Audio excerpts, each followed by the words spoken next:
bien, bonjour à toutes et à tous. Bienvenue sur Innovation and Prospective Talk. On vous débriefe des plus grands salons de la tech, des grandes tendances qu'il ne fallait pas y rater et grands événements cette semaine. Après un mois de septembre plutôt germanique, nous le concluons en France avec le CES Tech Trends qui a eu lieu en parallèle et durant le France Digital Day au musée des Arts Forains.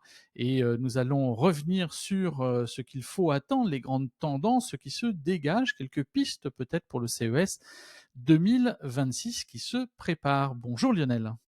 Bonjour Mathieu, bonjour à tous. Et oui, troisième édition, je crois, au Musée des Arts Forains de cette collaboration entre France Digital et la CTA. Et toujours pareil, avec la présence de Gary Shapiro himself et de son fidèle lieutenant Brian Kominski, qui ont présenté justement ce qui, à leurs yeux, allait être le CES 2026, avec toujours pareil, une ligne éditoriale. Tous les ans, on a le droit à cette ligne éditoriale. Cette année, avec mon accent anglais parfait, Innovators Show Up. Est-ce une affirmation, est-ce une injonction? Est-ce que les innovateurs seront là pour se montrer ou est-ce que les innovateurs devront être là pour se montrer? Eh bien, c'est toute la question et puis on va voir avec les différentes tendances qui nous ont été euh, énoncé, présenté, si ça correspond à ce que nous, on imagine retrouver au CES l'année prochaine et s'il n'y a pas trop de bullshit un petit peu là-dedans, quoi. On va revenir effectivement. Alors, faut savoir, hein, pour recontextualiser, que les CES Unveiled, alors avant, il y avait le CES Unveiled de Paris qui est devenu le CES Tech Trends. Il y a le CES Unveiled d'Amsterdam et ponctuellement, en fonction des années, quelques présences dans d'autres grandes villes pour annoncer la venue du CES. Durant ces événements, on y prépare finalement les grands messages de ce qui va arriver sur janvier 2026, une mise en condition, exactement quelque part comme Vivatech, hein, qui il y a une semaine a fait sa conférence de presse pour le prochain Vivatech. Donc on maintient l'ardeur et la ferveur et l'attention de tous ceux qui seraient amenés à y exposer ou à y participer. Pas de grandes nouveautés, hein, sur celui-ci, pas de grandes annonces. On est dans finalement une prolongation de ce que l'on a pu voir sur 2026 et avant 2025. Et avant de revenir sur les méga trends sur lesquels nous allons nous attarder quelque temps. Ce qu'il faut retenir finalement, on a toujours les campus, Venetian Campus et le VCC Campus, et toute la partie sur Sud avec l'ARIA notamment, où là on va revenir sur les structures cloud, sur le média, la création de contenu, mais une nouvelle zone venue vers le Fontainebleau, la fonderie. Et là, effectivement, beaucoup de choses sur lesquelles nous reviendrons. Et ben c'est parti, Lionel. Quels sont les méga trends auxquels il faut s'attendre pour cette prochaine édition du CES? Est-ce que si on parle d'intelligence artificielle, ça va nous étonner? Non. Non. Mais si on parle d'IA agentique, là, on va commencer à trouver peut-être des choses qui sont et dans le milieu professionnel. Et puis le CES, c'est le milieu du consumer, donc de nos vies à nous perso, on va peut-être trouver des choses intéressantes. Et donc l'IA, la plateformisation, l'IA agentique, gros thème pour cette année, forcément avec des démonstrations qui vont peut-être essayer de nous en mettre plein les yeux et plein les oreilles. C'est sûr que la santé prendra une place importante, elle l'était déjà ces dernières années, la longévité et tout ce qui va être autour des cas d'usage de la santé connectée pour une meilleure à la fois, heu, retour d'expérience du patient et puis retour sur investissement des différents acteurs. Troisième gros point, je pense, ça sera forcément tout ce qui est énergie, parce que ça fait longtemps qu'on en parle, tout ce qui est chaîne d'approvisionnement critique, tout ce qui nous touche directement, le smart living. Voilà, on a un troisième pôle d'intérêt qui va se passer. Donc on voit IA, santé, climat. Hein, trois mots, pas mal. Effectivement, qui sont autour de ce qu'a appelé Brian l'intelligent transformation, parce que ces entreprises qui vont utiliser vont se transformer. Tous les sujets que tu soulignes sur la santé, c'est vraiment la longévité. Et enfin, la durabilité, tous les sujets climate, etc.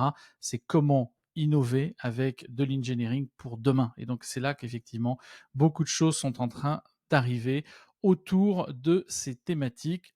Effectivement, quand on regardait d'ailleurs il y a 2 3 ans, le cycle du hype de Gartner, la Gen AI était au peak of expectation, donc tout en haut. Et ce qui est intéressant maintenant, c'est que tout ce qui est relatif à la Gen AI dans le Peak of Expectation, c'est subdivisé en quasiment 8 différentes thématiques. Donc on voit bien que ça se complexifie, ça pénètre progressivement et là enfin les cas d'usage commencent à arriver de manière assez significative. Tu as parlé d'IA agentique, de plateformisation. Quels sont les messages clés qu'on peut retenir autour de cette thématique, Lionel? Alors l'IA agentique déjà, il faut préciser, hein, c'est, tout le monde a parlé un jour à son assistant vocal, quel que soit son nom, et quel que soit son opérateur derrière, que ce soit Amazon ou Google ou Apple. C'est d'abord un agent qui est capable d'exécuter des tâches de A à Z et c'est ça, c'est un quelqu'un qui va prendre votre place et ce qu'on va pouvoir observer parce qu'il y en a déjà quelques-uns qui ont fait leur apparition, le plus connu probablement c'est Operator d'OpenAI, c'est plus un concept qui reste dans un labo. On va voir les usages qui vont nettement se développer, sur ce type d'opération d'IA et d'assistants réels à notre vie. Donc là, pour l'instant, aujourd'hui, on se dit que, c'était compliqué peut-être de créer ce type d'écosystème. Si on va creuser un petit peu, aujourd'hui, il y a déjà des dizaines d'agents qui sont développés par différents opérateurs. Moi, je vous ai cité OpenAI parce que tout le monde le connaît bien avec ChatGPT, mais des dizaines d'agents qui sont souvent très professionnels. Alors c'est vrai que comme le CES c'est du consumer, on verra des agents à destination des utilisateurs que nous sommes.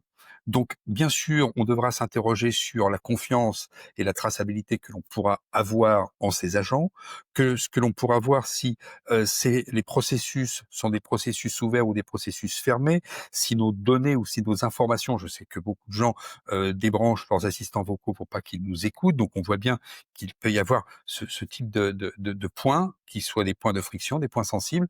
Donc ça, c'est clair que pour nous, l'agent intelligent va être on l'imagine, très présent. Mais toi, peut-être que tu pourrais nous dire comment on va pouvoir orchestrer cette fameuse sécurité, au travers, du cloud dans cette industrialisation qu'est en train de prendre l'intelligence artificielle? Alors c'est tout le sujet qu'a soulevé effectivement, Brian dans sa conférence sur ce qu'il a appelé les modern infrastructure et donc cette façon de travailler sur, 2 grands an enfin 3 grands angles. Le premier c'est la partie cyber. Comment est-ce qu'on développe des streams de sécurité qui soient performants, automatisés et dans lesquels l'intelligence artificielle a automatisé les phases de testing et les phases même de pen testing que l'on va pouvoir, identifier. Deuxième point, c'est la partie cloud. C'est comment est-ce qu'on va utiliser les infrastructures de manière beaucoup plus agile, beaucoup plus robuste et scalable tout de suite à la volée. Et enfin, le troisième pilier qu'il a mis, c'est l'utilisation de l'intelligence artificielle dans une phase aussi de simulation. Et en fait, il a vraiment opposé, enfin associé finalement ces trois thèmes avec sécurité, scalabilité, simulation qui sont assez forts, en disant que finalement que l'intelligence artificielle sur l'entreprise avait une importance capitale et notamment sur tous les sujets qui sont en France, c'est-à-dire l'utilisation du pourcentage de l'intelligence artificielle aujourd'hui, elle est principalement portée par la Gen Z. Et ce qui est intéressant, c'est que finalement, les usages sont moins professionnels que personnels.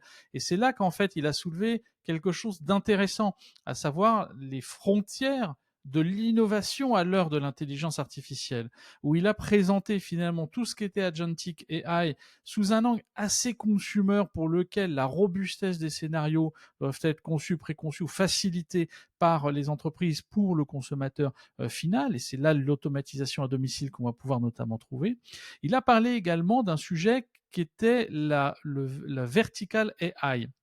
Et donc une intelligence artificielle conçue principalement cette fois pour un secteur ou un métier spécifique, santé, finance, supply, juridique, qu'importe, avec en opposition finalement à ce qu'on pourrait appeler une IA horizontale, c'est-à-dire la partie GPT et consorts qui va s'appliquer à tous ces sujets. L'IA Et puis générale. l'IA générale. Alors, général avec tout le mot effectivement qui va avec. Rentre-t-on dans une nouvelle, singularité de l'être humain? Va-t-on être dépassé? Bon et cetera.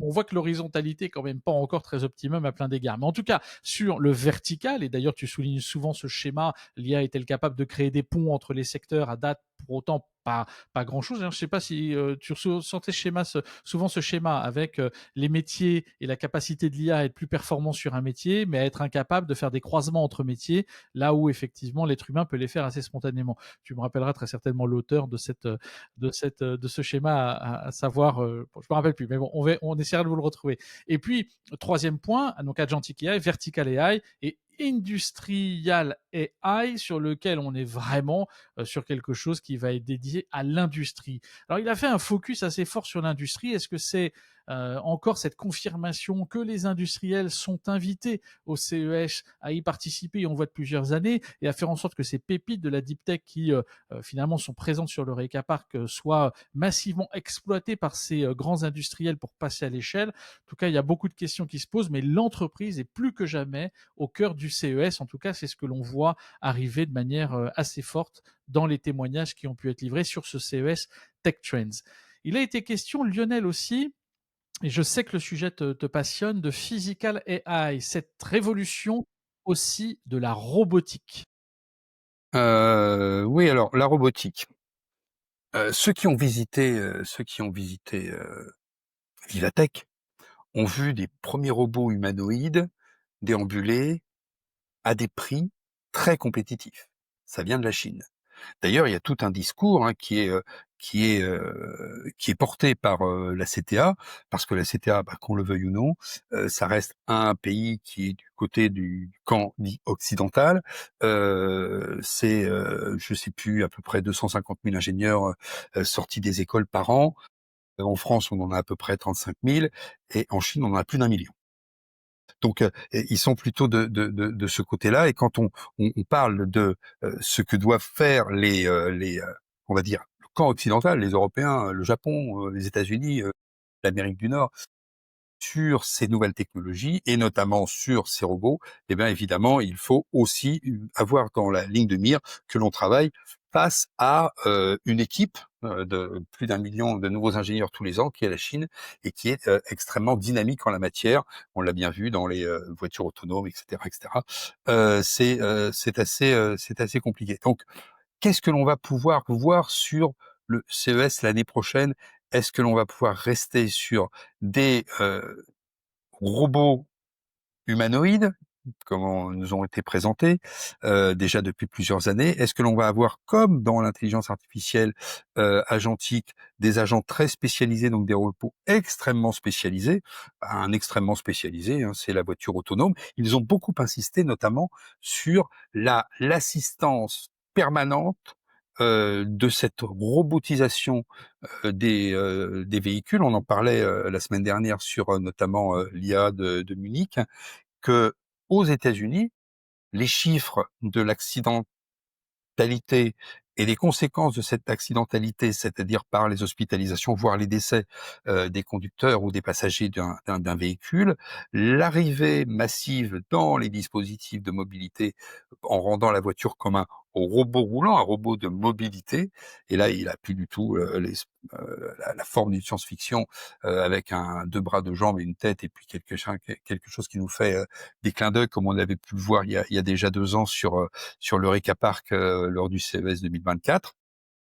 On va avoir des robots dédiés avec, toujours pareil, l'objectif, c'est la meilleure efficience possible, qui va être la plus-value ressentie, la valeur perçue qui va permettre à ces dispositifs d'intégrer nos vies. Après, encore une fois, on s'adresse, comme tu le dis, à un public de professionnels, mais qui visitent des produits qui sont des produits destinés au grand public.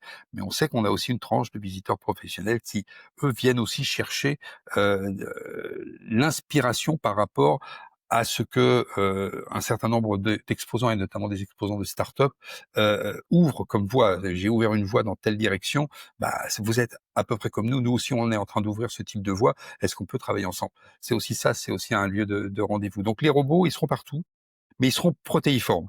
Hein, Mmh. je vais pas parler des robots de piscine ou des robots ménagers pour faire l'aspirateur, mais ce sont des robots. Hein.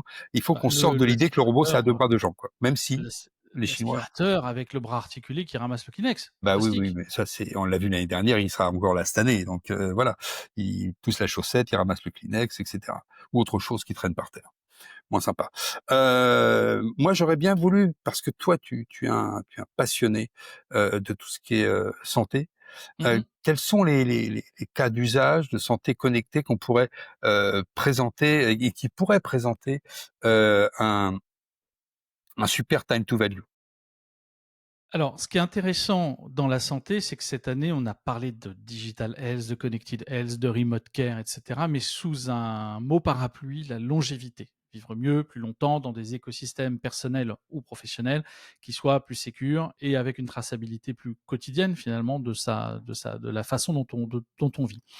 Il y a plusieurs axes dont il a parlé notamment. Le GPL1 écosystème. Donc, c'est tout ce qui va tourner autour du classement des classes de médicaments qui sont dédiés notamment à traiter les diabètes de type 2. Et là, il y a un vrai sujet. Le diabète a toujours, enfin, les tueurs lents, globalement, diabète, hypertension ou autres, ont toujours été, mais diabète surtout, au cœur du CES, parce que ce sont des maladies qui sont potentiellement, par défaut, remotables. Donc, on peut les traiter à distance et les connecter plus facilement. Donc, ça, c'était un premier angle, avec finalement des éléments beaucoup plus fins, beaucoup plus précis. L'idée étant très certainement d'aller chercher finalement des hubs de santé à domicile, des éléments qui vont permettre d'avoir une traçabilité, une meilleure interaction avec le patient et son médecin, de mieux piloter les doses d'insuline en fonction des contraintes, mais ça en temps réel, et donc de ne pas injecter une dose par défaut. Enfin, tous ces sujets-là qui sont intéressants. Il y a un vrai écosystème autour du diabète, en tout cas, c'est ce qu'a présenté Brian. Deuxième et troisième point, c'était la précision de la médecine. Et on le voit encore dans cette capacité à traiter les éléments avec plus de données, plus de fiabilité, plus de personnalisation, mais également dans les sujets de séquençage, de post-opératoire et consorts. Et enfin, le remote care, qui est un vrai sujet, la longévité, donc tous les sujets où on va vivre plus longtemps à domicile, qui nécessitent d'être suivis principalement par une intelligence artificielle qui va déclencher des remontées auprès des médecins. Et c'est là que c'est intéressant, quand on va pouvoir décharger les médecins de potentielles alertes ou de notifications et avoir un traitement plutôt proactif vis-à-vis d'un patient. Et donc, naturellement, le healthier living aussi, vivre mieux dans tout ça, et ben c'est notamment apporter plus de facilité à piloter. Alors on voit avec Wishings par exemple, à mieux piloter sa performance sportive, et le fait au quotidien qu'on soit le plus sportif, ou qu'on s'entretienne mieux, et puis à optimiser finalement l'accès aux soins par des diagnostics qui soient plus forts. Assez peu, en tout cas à date, de mental health à proprement parler, même s'il en sera question naturellement. On se rappelle tous du patch Pola qu'on se colle sur le cortex frontal, et qui par ondes électromagnétiques nous permettent de redescendre dans un état de stress convenable en moins de 45 secondes. Je pense que nous ne serons pas à l'abri de ce type d'éléments plutôt sud-coréens, japonais ou même chinois, et un peu moins occidentaux, mais il y aura des éléments de ce point de vue-là. Et puis bien sûr, mais ça tu seras à même d'en parler, parce que tu es le fanatique absolu de la connexion de l'environnement. Tout ça ne réside que dans la capacité aussi de permettre de connecter son environnement, et plus encore son environnement à domicile, avec le smart living. Et oui, parce que l'essentiel de notre temps, quand même, hein, on le passe à la maison. Alors, on le passe aussi beaucoup à dormir quand on est à la maison, c'est vrai, mais on le passe à la maison. Donc ça veut dire qu'on le passe dans un milieu dans lequel on va avoir, et on a depuis déjà 50 ans, 60 ans, des tas d'appareils électroniques qui nous facilitent la vie. À commencer par, les fours, les machines à laver, et cetera, et cetera. Mais nous, on sait très bien qu'aujourd'hui, et on en parlait il y a quelques jours encore quand on parlait de l'IFA de Berlin avec, ce qu'avait présenté, Philips Hue, et notamment, l'art et la manière maintenant avec, leur nouveau hub leur nouveau pont, de pouvoir utiliser des lampes, comme étant des détecteurs de mouvement. Le smart living, c'est ça, c'est un hub général, et ce hub général évidemment, on peut l'avoir dans les usages au quotidien, mais là, comme on vient de parler de santé, c'est un hub qui peut être à la fois un hub de santé, un hub de pilotage de sa consommation d'énergie, ça peut être un hub de sécurité, notamment, la sécurisation de la maison, et cetera. Comment je sécurise, enfin bon, ouais, vous connaissez, pas faire la pub pour telle ou telle marque. Donc on voit bien que, là, on est dans un smart living, on est sur le cœur même de ce qui fait notre quotidien dans ces différents usages qui nous facilitent un peu la vie, parfois même sans qu'on s'en rende compte. Je sais pas, mais quand vous vous levez le matin, vous prenez votre douche, vous ouvrez le robinet, l'eau est chaude. Dites-vous que il y a 80 ans, c'était Pas probablement ça. pas chez tout le monde, hein, voilà. Donc c'est toutes ces choses simples. Tu te souviens, on avait vu une douche qui était en capacité de recycler la température de l'eau chaude qui s'écoulait dans le siphon pour permettre de récupérer l'énergie calorifique et réchauffer l'eau qui allait arriver pour vous doucher. Sorte de Et cycle. une autre qui décontaminait par, lumière, enfin avec, des traitements, spécifiques, d'UV, l'eau qui était directement recyclée par ailleurs. Donc en fait, il y a Exactement. plusieurs concepts qui se parallélisent, qui sont vachement intéressants. Et donc pour créer de la valeur, puisque c'était ta question, dans tout ce qui est, smart living, il faut toujours arriver à unifier l'expérience et que cette expérience, elle soit sans friction, autour des 3 grands axes que sont, la santé, l'énergie, la sécurité. Il faut pas des dizaines d'applications, il faut des modèles qui soient capables de travailler ensemble. Alors on sait très bien, hein, vous avez une montre connectée, il y a une application dédiée, mais elle travaille avec, d'autres éléments de votre operating system liés à l'opérateur de téléphone que vous utilisez ou de la marque que vous utilisez, qui vont permettre de regrouper ces informations. Donc il faut des ponts, il faut que ça se mette en place. Et on l'a vu, hein, c'était l'interopérabilité que l'on a commencé à voir apparaître déjà il y a 5, 6 ans, parce que c'était la grande question quand on voyait la smart home, on disait mais oui, mais enfin on a un équipement X, un équipement Y, un équipement Z, on a des boîtiers partout, c'est comme les chargeurs de téléphone. Donc il faut ob- o- obligatoirement unifier l'expérience. Et c'est en unifiant l'expérience qu'il y aura forcément euh, adoption. On va chercher le mot. Le risque, évidemment, c'est toujours pareil, c'est fragmentation des protocoles, exposition RGPD, parce que ça veut dire le smart living, ça veut dire des capteurs qui vont identifier des tas de choses, et que font ces capteurs, où vont les informations, etc. Donc il faut imposer quelque part une sorte de politique de données. Il faut imposer une sorte de certification des dispositifs, certification des devices, et puis il faut aussi, parce que maintenant on voit dans les constructions modernes, déjà depuis quelques années, des systèmes intégrés dès l'origine de la construction.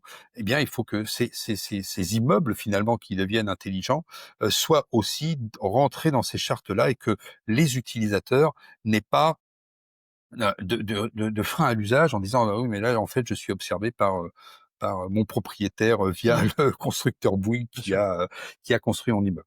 Donc voilà, ça c'est évidemment important. Après, forcément, le smart living, c'est aussi l'énergie, mais c'est aussi, la mobilité, et cette mobilité qui devient logicielle dont on a parlé, est-ce que toi, tu penses qu'il y a, une alliance possible entre cette, mobilité et la monétisation? Parce que on verra bien, alors on anticipe, hein, l'année dernière, ils étaient moins présents, hein, mais on verra quand même qu'au CES, il y a cette partie Cars Electronic Show avec, des constructeurs automobiles qui vont sûrement présenter, la robotisation ou la softwareisation de leurs dispositifs. Pour toi, est-ce que cette, softwareisation peut générer de la monétisation réaliste? Alors, très certainement, en fait, en tout cas, ce qu'on constate par rapport au CES 2025 où c'était la revanche des EOM finalement ou des tier 1 ou des tier 2, c'est-à-dire, les constructeurs étaient là, mais la réalité, c'est que les équipementiers avaient pris le relais, en fait, du leadership sur le CES. Donc c'était toujours le Cars Electronic Show, mais un peu moins, que celui du présenté du concept. Je dirais, on avait fait le tour de l'intelligence et des services qu'on pouvait apporter à la voiture. Et les équipementiers sont arrivés vraiment avec cette notion, vraiment sans que cette notion, en tout cas, rien n'est possible sans nous, quoi. Voilà. Et donc, finalement, cette année, ce qu'on constate par rapport au CES Tech Trends, c'est qu'il y a une grande partie, un grand chapitre, Engineering Tomorrow, sur lequel on essaye de concevoir mieux par défaut les sujets complexes. Trois piliers, pareil qu'il a soulevé, la plateformisation dans l'automobile, la mobilité, c'est faire travailler et coexister sur des mêmes maquettes numériques ou des jumeaux numériques, à la fois le design, l'électrification, la servicialisation, les batteries, la méca, tout ce qui va aller avec. Un sujet très fort autour de la personnalisation dans les cockpits, qui est effectivement marqué. On l'a vu avec Sony, avec BYD, avec AWS, qui avait présenté plein de sujets également l'année dernière. Et puis, quelque chose qui est quand même fort, en tout cas, et qui s'ancre encore plus cette année, rien n'est possible sans les partenariats. Ce ne sont plus seulement du Renault, du Stellantis ou autres qui vont, développer des éléments, mais c'est avant tout la combinaison à la fois des historiques de l'automobile, de l'équipement et des services qui vont donner, alors le fameux projet, Sony par exemple, hein, qui finalement verra progressivement ou pas le jour.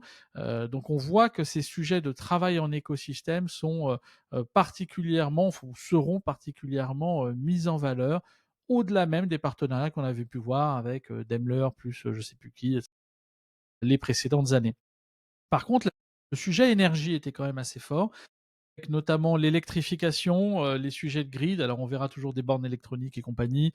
Est-ce qu'il y aura vraiment de la nouveauté là-dedans? J'en sais rien, mais en tout cas, ce sera toujours présent. C'est pas nous le cœur de ce qui nous intéresse. Par contre, la modernisation des grids et du système de distribution de l'énergie, sera, normalement présent avec pas mal d'acteurs qui seront également sur ces sujets-là. Et puis il a parlé, bien sûr, aussi, des sujets relatifs à l'expérimentation autour de la mobilité et des services associés. C'est un grand fourre-tout de potentiellement plein de choses qu'on ne sait pas qu'on va voir, oui, et qui seront potentiellement présentes. En tout cas, la mobilité et sera principalement couverte sous cet angle engineering. C'est ce que je décèle, et donc les services associés pour répondre à ta question qui vont derrière sur la façon dont on va pouvoir servicialiser et trouver de nouveaux relais économiques.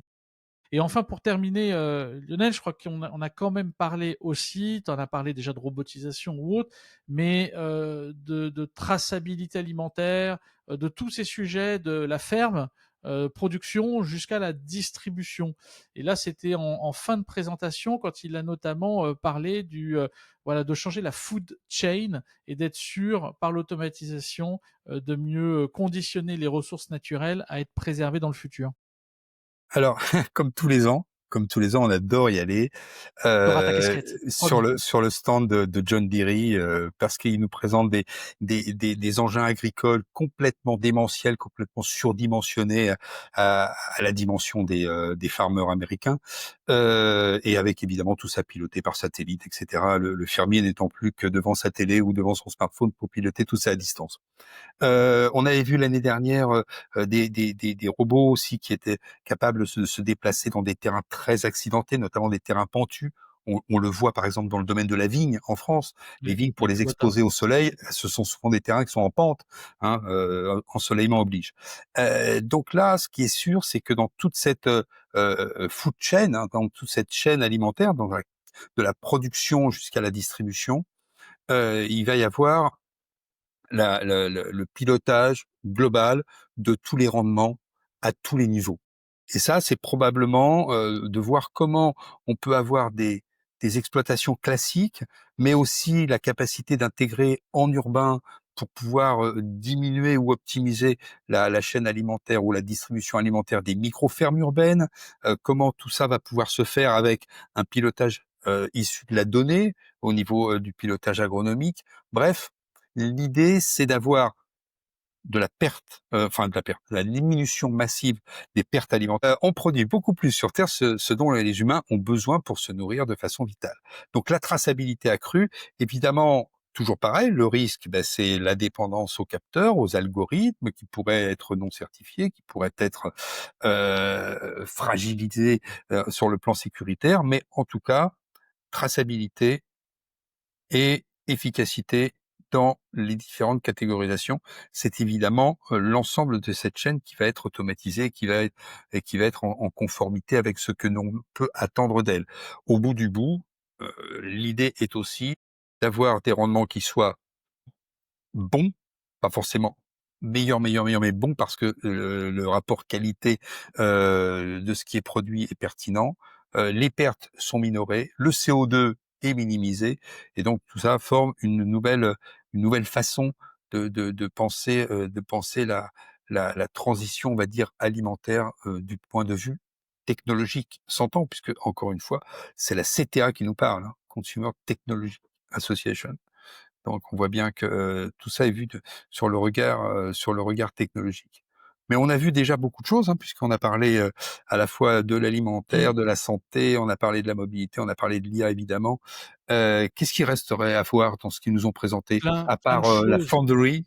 Bah oui, Ouais. non, mais c'est fait plein de choses. Alors bien sûr, on parlera de beauty tech, Bien sûr, on parlera de retail, même si c'est juste avant le Retail's Big Show de New York. Dans cette nouvelle zone qui est la fonderie, il sera question des infrastructures futures, et donc blockchain, quantum, le croisement AI et robotics, donc ce sera le physical AI. Voilà, ce sont tous ces sujets dont on va parler. Les thématiques sont nombreuses, donc là c'est un condensé, et puis tout va se préparer, notamment d'ici janvier 2026, nous-mêmes, parce que le guide de survie du CES de Las Vegas sortira sous peu. Notamment la cotation, l'analyse des startups qui ont postulé sur les CES Awards ont commencé, puisque j'ai reçu pas plus tard qu'aujourd'hui, ou hier, dans la nuit, la liste des startups à auditer, puisqu'on est réparti quasiment en 50 à 100 startups par juge. Et donc, il y a énormément de sujets sur lesquels le CES va encore, en tout cas, être présent. Peut-être moins de nouveautés, moins de waouh, mais ça, on se le dit tous les ans. S'attendre à un renforcement des sujets et quelques pépites. Business France s'oriente plutôt sur 80 startups présentes dans leur délégation. La région aura un nombre à peu près équivalent à l'année dernière. Donc on aura quand même une très belle présence française à laquelle il faut s'attendre bien sûr, et plusieurs industriels qui seront présents dans tous les secteurs de l'industrie. Donc preuve en est que bien qu'on parle consumer, le CES reste avant tout aussi un sujet dans lequel la plupart des industries et des entreprises sont présents, parce que c'est une fenêtre aussi sur les usages de demain. Donc voilà, encore un événement énergisant préalable au CES Unveiled d'Amsterdam, qui lui aura lieu le 28 octobre prochain. Ouais, ouais, ouais. Donc on est d'accord, ce CES, ça restera, même s'il y a maintenant des concurrents avec les JTech, il restera ce fameux baromètre mondial des tendances de la tech au sens large. Je rappelle, l'année dernière, on avait à peu près 180 exposants français, il y en avait quand même eu 11 qui avaient remporté un Innovation Award. Alors pas un Best Innovation Award, mais qui avait été primé pour les Innovation Awards, dont tu es juge et tu viens de le rappeler, c'est super. Deux, On trois petits verra. trucs un peu gimmicks, hein. Bien sûr, il y a toujours des Mm. vedettes qui viennent présenter des shows dont certains sont mémorables. On se souvient, il y a 2 ans, le patron de L'Oréal, Nicolas Hieronymus, qui avait fait la conférence introductive, la keynote introductive, faite par une société française. Donc, tout le monde connaît L'Oréal, bien sûr. Eh bien, cette année, je ne sais pas la conférence introductive, mais on aura le patron de Lenovo qui nous prépare une grosse annonce, puisqu'ils ont loué, un peu comme Delta Airlines pour leurs 100 ans l'année Ouais. dernière, ils ont loué la Sphère. Fantastique, ça va être top encore. Voilà, 20 000 spectateurs potentiels, hein. On dit 7 000 et 20 000 spectateurs potentiels dans cette énorme bulle où on a combien 52 000 mètres carrés de LED à l'extérieur. Les chiffres sont colossaux. On y passe, voilà, on y passera. En tout cas, ça va être encore un CES passionnant, beaucoup d'étapes préalablement quand même avant. Donc un CES optimisé, c'est un CES préparé. Donc de fait, nous allons continuer notre préparation avec Lionel pour vous livrer tout ce qu'il faut effectivement faire pour optimiser ce CES 2026 qui nous attend et qui nous tend les bras chaque début d'année. Je note quand même, parce que tu as parlé du GITEX, qui est quand même très intéressant, c'est qu'à l'instar du GITEX, du South by Southwest ou d'autres salons comme la NRF, qui vient notamment avec racheter la Retail Week, si je ne me trompe pas, en France, Mhm. sans que la CTA, elle, fait le choix de la concentration et de ne pas diffuser ou de licencier sa marque à d'autres acteurs. On plus de CES Asia depuis quelques temps maintenant. On se concentre sur Las Vegas, un seul événement majeur qui impose d'être là physiquement. Est-ce que ce sera la stratégie gagnante? En tout cas, pour l'instant, elle porte ses fruits, vu l'audience, encore une fois, dès lors que l'on parle du CES, des personnes qui suivent les différents médias qui sont créés dessus, pas forcément les nôtres, mais on voit qu'il y a un vrai engouement sur le CES.